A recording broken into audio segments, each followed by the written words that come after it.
ప్రాణ నష్టం జరగకుండా ఇప్పుడు 369 మంది మనం ఈ రోజుకు రోజు ఆ తెలంగాణ అమరవీరుల స్తూపం దగ్గరికి పోతాం కదా, ఆ స్తూపం దగ్గరికి పోయి దండం పెడతాం.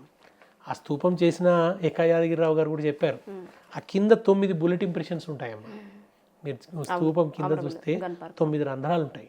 అవి ఆయన ఉద్దేశం ఏంటంటే ఎవ్రీ డిస్ట్రిక్ట్ ఘాట్ ఏ బుల్లెట్ అని. ఆ రోజు 9 జిల్లాలు కనుక 9 పెట్టినారు. అంటే అప్పటికి ఇంకా ఖమ్మం వరంగల్ విడిపడలేదు, హైదరాబాద్ జిల్లా లేదు, అందుకని 9 జిల్లాలు, 9 బుల్లెట్ ఇంప్రెషన్స్. ఆ పైన ఒక సాంచి నుంచి వచ్చిన ఒక ఆర్చ్ పెట్టాడు ఆయన. ఆర్చ్ ఏంటంటే ఈ వీళ్ళు అమరులు అని చెప్పడానికి అనమాట. ఆ ఆర్చ్ అనేది అమరుల దానికి సంబంధించిన తోరణం, అది ఆ తోరణం అనేది అమరత్వాన్ని. తర్వాత పైన అశోక చక్రం ఉంటుంది. అశోక చక్రం వీళ్ళు చేసింది ధర్మ పోరాటం అని, ధర్మానికి గుర్తు.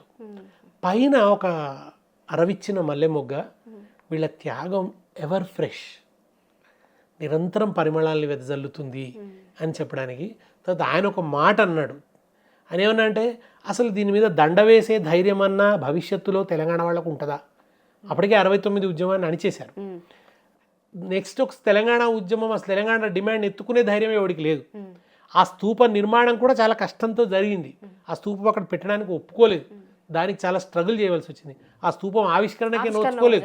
కనుక రేపు ఎవరైనా తెలంగాణ వాడికి, ఎందుకంటే ప్రతి పార్టీ కూడా ఆంధ్ర నాయకుల ఆధిపత్యంలో ఉంది కనుక అసలు దండ వేసే ధైర్యం అన్నా ఉంటుందా ఉండదా అని ఒక అనుమానం వచ్చి ఆయన, నేనేమనంటే నేనే పెట్టేశాను ఆ మల్లె పువ్వును పైన ఎప్పటికీ ఉండేలాగా నేను ఒక పువ్వును పెట్టినా అని యాదగిరి గారు.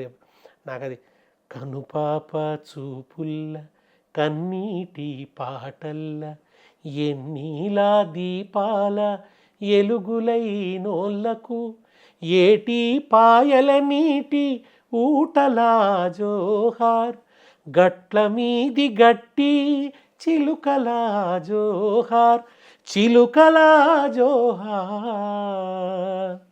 వరి మొలకలా జోహార్ జోహారులు జోహారులు అమరులకు జోహార్ వీరులకు జోహార్. అమరుల పట్ల మనకు ఉండే సంస్పందనలకు తగిన వ్యక్తీకరణలతో రాశారు సిద్ధారెడ్డి గారు పాట. మా ఊళ్ళ రేవుల్ల మట్టి పొత్తిళ్ళల్లా తొవ్వ పువ్వుల తీరు అమరులుంటారు. మీరు వెళుతుంటే తోవల పంటి కనబడే పువ్వులలాగా అమరులు ఉంటారు, వాళ్ళ ఉచ్ఛ్వాస నిశ్వాసాలు ఉంటాయనే వ్యక్తీకరణ అదొక ఫోక్ పోయిట్రీలో ఉండేటువంటి ఒక సహజ సిద్ధమైన ఒక ఎక్స్ప్రెషను, చాలా ఆత్మీయతని కల్పింపజేసేటువంటి ఒక ఎక్స్ప్రెషన్. చివర కూడా వరిమొలకల జోహార్ అన్నాడు. రేపు ఈ తెలంగాణలో వ్యవసాయం వర్ధిల్లితే అదే నిండిన చెరువులతో ఆ అలల జోహార్, పండిన పంటలో ఆ మొక్కల జోహార్. అందుకనే కేసీఆర్ ఒకసారి నాతో అన్నారమ్మా, హెలికాప్టర్లో వెళ్తున్నాం మేము, వెళ్తుంటే ఈ మహబూబాబాద్ నుంచి ఖమ్మం వరకు బాగా చెక్ డ్యామ్లు కట్టారు, పచ్చగా కనబడుతున్నాయి. మహబూబాద్ అంతా కూడా నీళ్ళు వచ్చినాయి.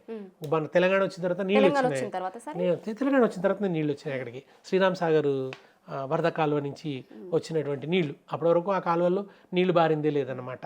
కాళేశ్వరం పుణ్యమా అని మన దాంట్లోకి నీళ్లు మిడ్ మానేర్ నింపడము, దాని నుంచి లోయర్ మానేర్, అక్కడి నుంచి నీళ్లు వదలడం అనేది జరిగింది. అంతవరకు నీళ్ళు ఎప్పుడు వదలలేదు, హుజురాబాద్ దాటకపోయేది, పరకాల గిరకాలకి ఎప్పుడు నీళ్ళు వచ్చిందే లేదు, సూర్యాపేట దాకా పోయినాయి నీళ్లు.